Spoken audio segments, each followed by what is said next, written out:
Hey, listeners, we have Delaney and Bill Hafener, and they're going to talk to us today about their music and stuff. And I forgot to introduce ourselves, so I'll do that right now.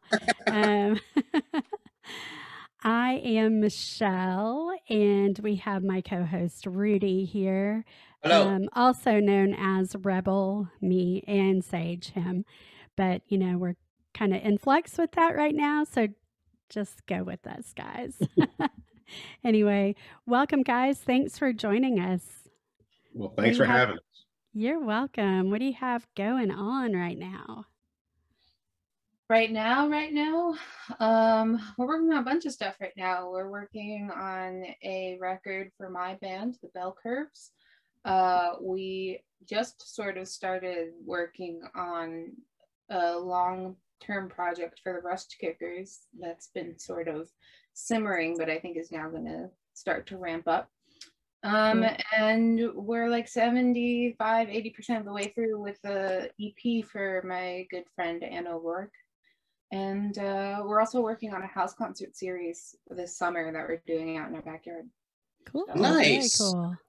the main things, yeah. And regular gigging is also starting to come back. We have a whole weekend of gigs, the first weekend of June, one for the Belle Curves and one for the Rust Kickers in Queens, New York. So Yeah. we're getting busy again on that front too. Yep. So as well as our own concerts in the backyard. We have a big barn in the backyard, so we're going to be doing shows there. Amazing. Awesome. Yeah. That's Yeah. very cool. Create your own venue. Well, that's pretty good. Yeah, exactly. So was that something that was up previously before, or you had the land and the world was kind of shut down for a year and you decided to invite people in to play, or how did that come about? Yeah, I would say last summer we did it more casually. It was sort of like somewhere between house concerts and like a DIY open mic. So we had like 5, 6, 7 people on per show, just people that we knew. But this summer we're doing it more as like proper shows. So yeah. Yeah, we're going to have 3 to 4 acts for each show on the last Sunday of the month for the rest of the summer. Starting about 3 o'clock in the afternoon. Yeah. And hopefully it'll go well. We have it set up now that we don't have to really worry about weather, because if it rains, we can do it inside the barn. If it's nice, we'll do it outside the barn. So it's going to work out pretty well, I think. Yeah. That's amazing. Yep. So That is very cool. yeah, it's nice to be easing back into it. Yeah. You know, and to do it safely. We don't have to be all crazy like we were last year. Yeah. So Right. So Delaney, what kind of music did Pandafan do? Oh man. So Throwback Wednesday. yeah. Pandafan was like my early like high school influences were like the big like indie folk bands of like the early 2010s. So like Fleet Foxes, Mumford and the Lumineers and First Aid Kit and like a lot of those types of bands. So it was kind of in that vein. Very like indie folk. And it sort of evolved, I think, by the time it sort of ended to a little like prog folk, I always called it. Which is like very niche. Extended jam book. Yeah. So I mean, she was in high school when she started Pandafan. Yeah. She was like in 11th grade, I think. Yeah. So it was an early endeavor. Mm-hmm. And that's one of the reasons we built the studio, was so that she would have someplace to record, so we wouldn't have to pay anybody. Because we were going to spend money, we'd rather spend it on equipment. Right. Yeah. Yeah, for sure. And time and space. Yeah. So, Yeah. because we had done some recording when she was a little tiny person of about 14 or 15. Yeah. And you'll probably never hear those recordings. No, I don't know if they'll ever see the light of day. Oh, come on. Oh, God. They're really not bad. They're not really bad. I mean, we not went to bad. a real studio, but we kind of rushed through the whole thing. Yeah, And, and like she was 14, so She sings like a little 14. yeah, little baby. That's how I feel about pretty much anything that I've recorded. I'm like, "No, I don't want anybody to hear that." Rudy's probably one of the few people who's heard my one recorded song. I I covered a liked it. song. Oh, thanks. You're so nice. No, I'm not. I pay him to be my friend, so so he's just being nice to me because I pay him to be my friend. That's not true. But yeah, gosh, recording the first time I think is just a wild, almost out of body experience. Um, I had no idea. I'm not a musician. I'm not a singer. But I have a friend who is a master engineer, and he was like, "You should come over and you should do this, and then you'll know what it's like." And I'm like, "Okay, cool." Yeah. So I go over, I pick out my little song, the only song that I actually sing comfortably. And I go over and he's like, "Okay, sing it." And I was like, "What?" And I he's like, "Sing it." And I was like, there's no music." That's He's so like, funny. "Yeah, I know. Sing it." And I was like, "Nope, I can't do that." I totally That's the forgot. trick. That's the trick right there. When Yeah. they get you in there, Yes. okay, you got a And song? Let's hear it. Oh, nobody you're not ready. Get out of here. yeah, and nobody warned me that that's what they do. I just blindly I'm like, "Oh, okay, he wants me to come over so we can talk about what I'm gonna record." And then he's like, "Sing it." And I'm like, "Oh, no." Steve Creech, if you're listening to this, I love you, but you put me on the spot, man. Um, Now, so yeah, it's just crazy. I'm just gonna put our cat outside really quick. Oh, yeah, no worries. no. He's starting to climb all over the studio The stuff. equipment, Right? Oh, yeah. yeah. Oh, can't have that. That's no good. We'll start pressing buttons and things will go haywire. So, but yeah. Speaking of equipment, I'm sorry. Oh, I was just going to say I just got anxious was, over something. I just got anxious over something. okay. Speaking of equipment, I've noticed that in recording trends, there's been a lot of bringing it back to tape. And if I'm not mistaken, I think I saw in your bio that that's part of what you've got going on there in your studio. Is that correct? Yeah, that's it. Yeah, I got a hold of a 16-track tape deck about 2 years ago, and I finally got around to having it all renovated and set up so it works correctly. And we just recorded some Belle Curves tracks, kind of on the lighter acoustic side of what she does, just as a test. And we did put out one of them already as a single, a cover of a Graham Parsons song, and the other one we're saving as like a B-side or a bonus track for the album when that's done at the end of the year. But it's just something I wanted to mess around with. It's a lot of people don't know what to do with it. Like when I was recording with the band, they were like, "What do we do? What do we do?" I'm like, "You do exactly the same thing you've been doing. It doesn't matter what you do. You just have to do it more right, because I can't fix it as easily as I would." Right. Yeah. And that really, it's a tool to measure the musicianship and whatever they do have to make them step it up. Yeah, for sure. You really have to get it together. I also think that, like, for the kind of music that we make, we're sort of in a tape recording headspace anyway, where we're trying to get the band playing the song in the room together. So like moving to tape is not hugely different, except like he said, there's less surgical stuff that can be done. Now in using it, have you gotten to the point where you've decided to go ahead and cut and match ends and stuff like that to that point? Or physically cutting tape? No, no thanks. I don't even have a block for cutting or anything. It's I've done you punch in, you punch out. There's little ways of editing like that. That's what so that works out pretty well. We haven't done any really.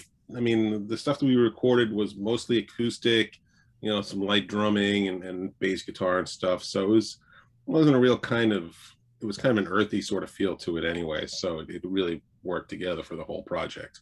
A And we'll lot of probably be space, doing, a lot of mood. yeah, and a lot of tape noise, a lot of hissing, and we wanted that. It's So vibey. that's what Right. Right. Definitely Everybody loves vibey. camp Definitely. music. Yeah, campfire music for sure. Right, exactly. it's all about the vibe. Right. Oh gosh, I kind of hate that vibe is such a it word now. I love it. I think it's great because everything is vibe. Like I know. And what's really funny is the model of my car is a Pontiac Vibe, Awesome. which I love. I mean, that's hilarious. Right. So, Delaney, do you do a fit check before you leave the house too? I mean, it depends where I'm going. The guys are like, "A what?" She just got a van. Yeah. Nice. That's cool. Got a big Excited. Chevy van or a GMC van. Yeah, it's a GMC Savannah. It's a modified, like a camper van kind of thing. Yeah, it's Right. Tour van.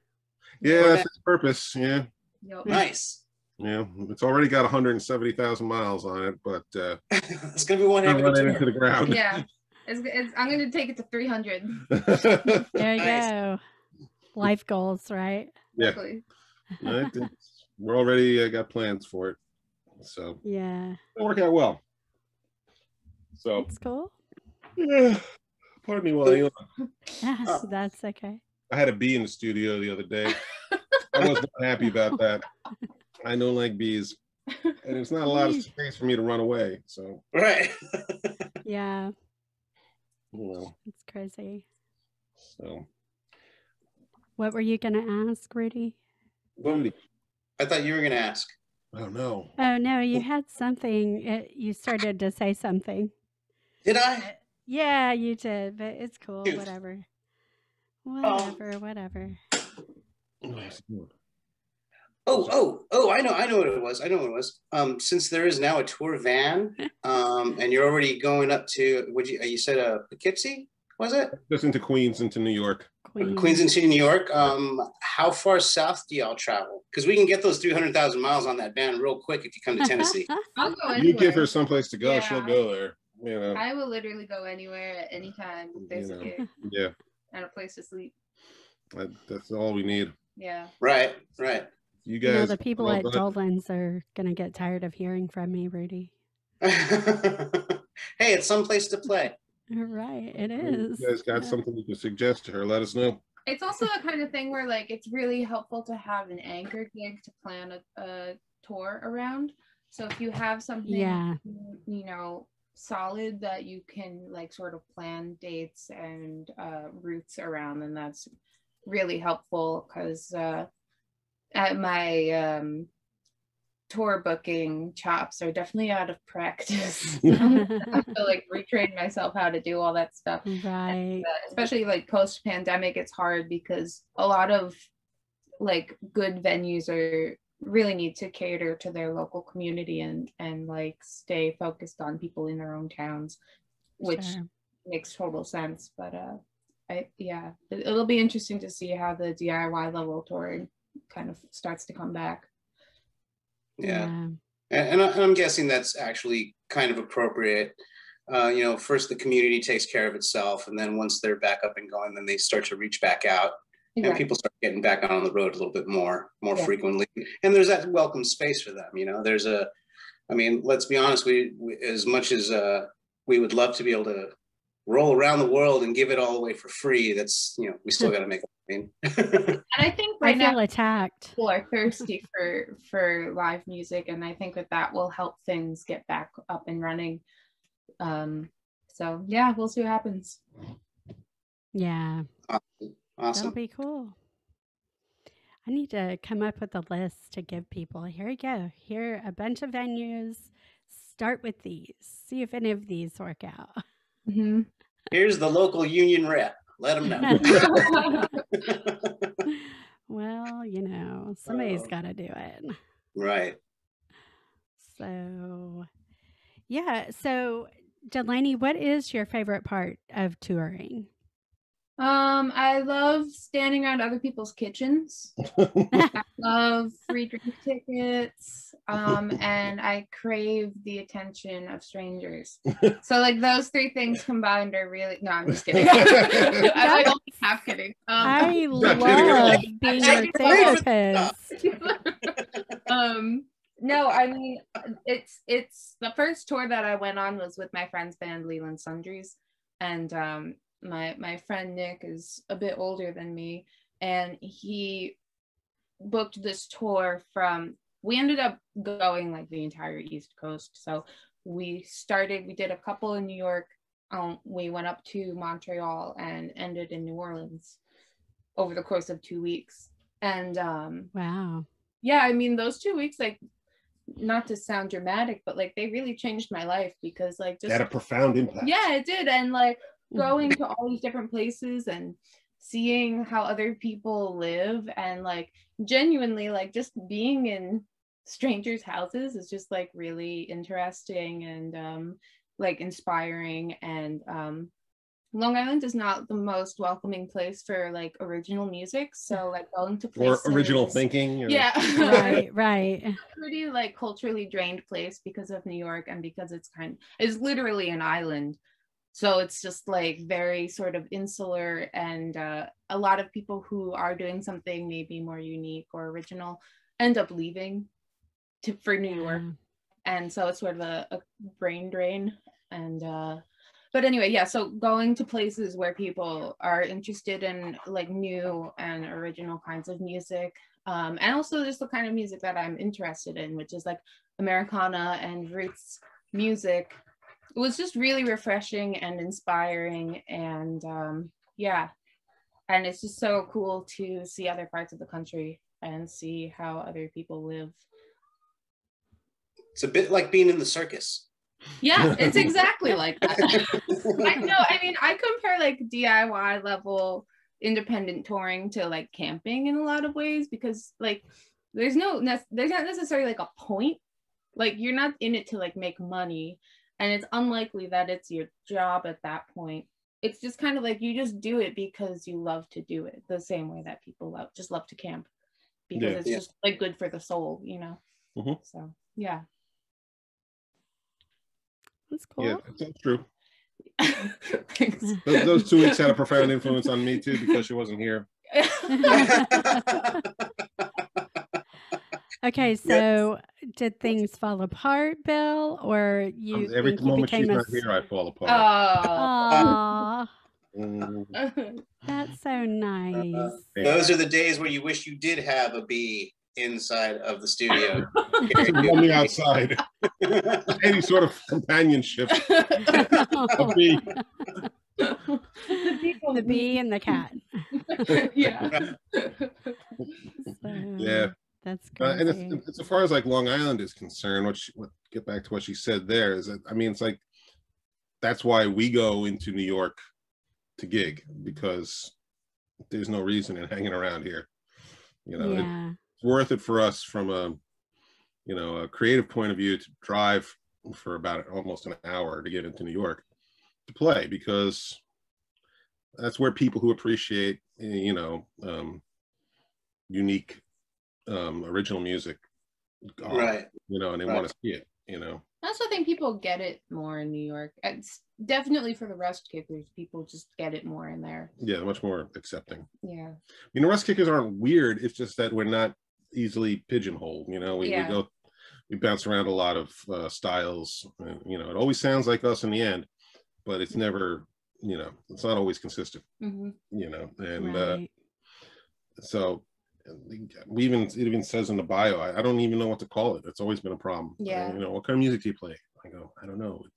It's rock music. It's not even that sometimes. Sometimes it's country, and sometimes it's funky, and sometimes it's ambient noise. What are we doing today? Whatever we feel like. That's why we do it. Right. Right. Right. So that's that kind of thing is much more appreciated points west. Yeah. There's nothing left in Manhattan. You don't go into Manhattan anymore because that's a wasteland. Yeah. Brooklyn isn't far behind it. So Astoria and Long Island City, parts of Queens are it for now until that gets overly gentrified. Then we'll be going to Yonkers. Then we're going to Yonkers. Nice. And we're going to Bridgeport. Well, if you're looking for a hole in the wall podunk towns, we've got plenty within a stone's throw of Yes, Nashville. we do. You can have the city, and then you can perform behind some chicken wire. Oh, great. Yeah. Right up my alley. Radio. That's the deal. We'll look up some tour stuff for you. I want to see that van. Hell yeah. I'll bring it down. Let's do it. But back to defining music that you mentioned, Bill. One of my favorite bands for exactly that reason is the Replacements. Mm-hmm. I knew he was going to say Yeah, that. we get that a lot. We get Replacements comparisons, Okay. which I think has more to do with the alcohol involved than with the music. But that's I'm sure Westerberg would say the same thing. But yeah, we regularly play one Westerberg song and one Replacement song in our sets. How did I do that? Just right on the nose, man. Right, yeah. I thought you were either going to say that or Guided by Voices. Those are the only two that I could come up with.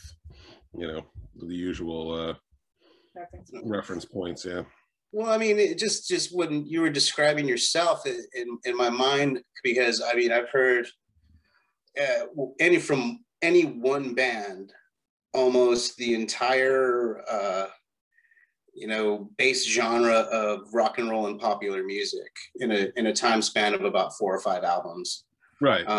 And then I've gone and, of course, you get a little geeky and you go to the YouTube shows and you see them. You're like, okay, that first set was pretty punk rock, and that second set was very, very pop rocky, and that third set, wow, they just fell apart.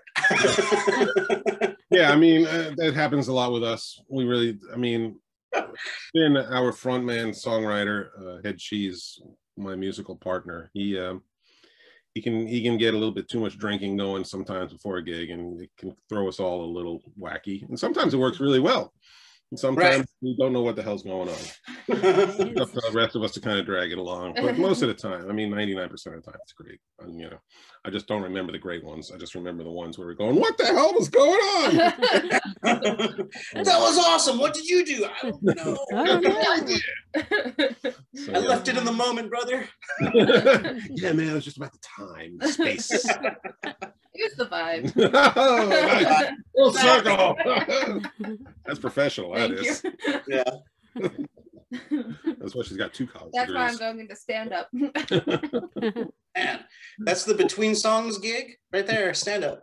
Yeah. There you go. That's my plan B. Stand up comedy is my plan B if music doesn't work out. They always say if you have a good plan B, you're gonna fail. That's why. Right. That's why you gotta really focus on plan That's A. why. If I catch you doing stand up, young lady, you'll be hearing someone shouting, "Less talk, more Yes. rock." Yes. She has a whole list of punchlines with no jokes. It's Yeah. My favorite one, though, if I may, is just Vladimir Putin. But I'm still working on the setup. Right. The gravy, cheesy potatoes, and a world leader. That sounds about right. Yes, exactly. There's a setup there for sure. There's something there. I'll workshop it. Queen songs on stage, please. Yeah. Don't forget your guitar when you do your stand-up. Oh yeah. Oh my gosh. We're entertaining, if nothing else. Not always what we tend to be. That's a key role of entertainers. Is to entertain. That is a good trait to have. So listen, we got a little drum set behind you there. I see like a little drum set sort of thing. Yes, it is a drum set. I see a little drum set there. Yeah. Oh, we're building our own studio here at Rebel Stage Perspectives. Oh. Is it over there? Am I in the right area? Yeah. Yeah. Yep. That's cool. Yeah. I'll let the owner of the drum set talk to you about it because I'm just a house. Wow. I think we need a little thinking there. I need to come over and play it, I think is what she's trying to say. Need to get back on the skins, man. You got to hit the Back track. on the skins.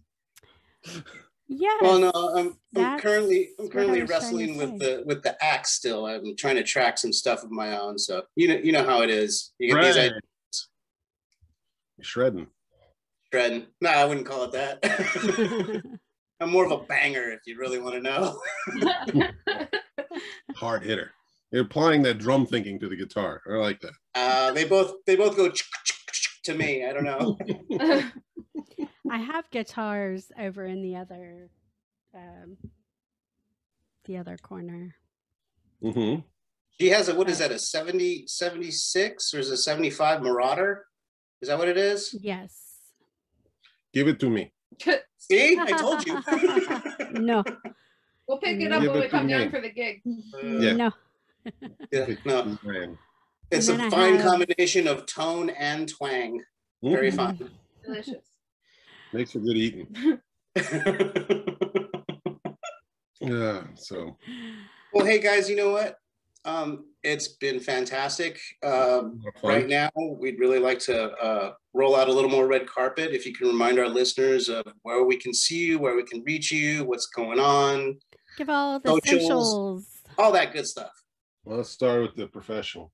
So I just smacked myself in the chin. That's Like my band is the Belle Curves, and that's BELLE. And we're everywhere. So you type that into whatever search bar you're at, and something will come up. I was looking for I'm on Instagram, Facebook, Twitter, YouTube, Spotify, Apple Music, etc., etc.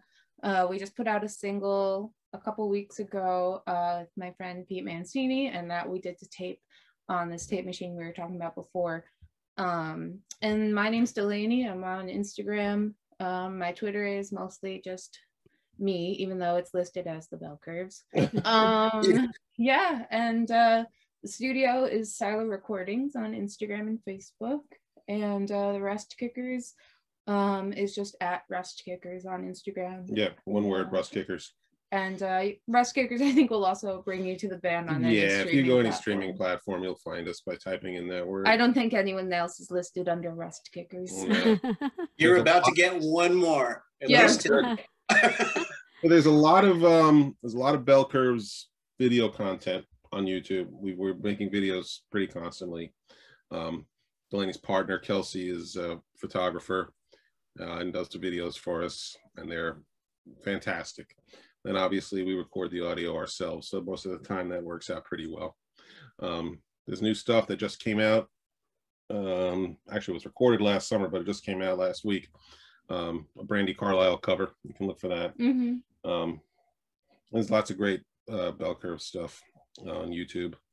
Rust Kickers, not so much. We did a couple of animated videos a couple of years ago. We're not quite as photogenic as the young ladies do, so we stick with music and other creative endeavors. But there's a lot more Rust Kickers music out there than Belle Curves music, because we're constantly recording covers and as singles. So we have constantly spewing out something every month or so. But now we're going to concentrate back on starting our third album. So I don't think there's going to be as many singles, but there's a lot of content. So you'll find stuff you like. Awesome. That's great. Well, that is all I've got. Rudy, do you have any other questions? Are we good? Yeah, we're good. I mean, we're just you know how I am. I like to hear about them and see how fast we can get them to come down, so we don't have to go over there to see them. I know, right? I need like 3 days tops. Oh, look at that. This girl, she's a girl after my heart. She's a little bit of an overachiever. Just tell me to come and I'll be there. I'll be there. Nice. When it's So, there, I'll see you there. yeah. That rhymes. And Yeah. I'm gonna get the couch ready. Yeah, perfect. before we let everybody go, I'm just going to remind you guys, listeners, to go on Apple Podcasts and leave us a 5-star review and type us up something good as well. We want to hear from you. Thanks for listening, and we'll catch you next week. Thank you so Bye, much. Bye-bye. guys. See you later. Thank you.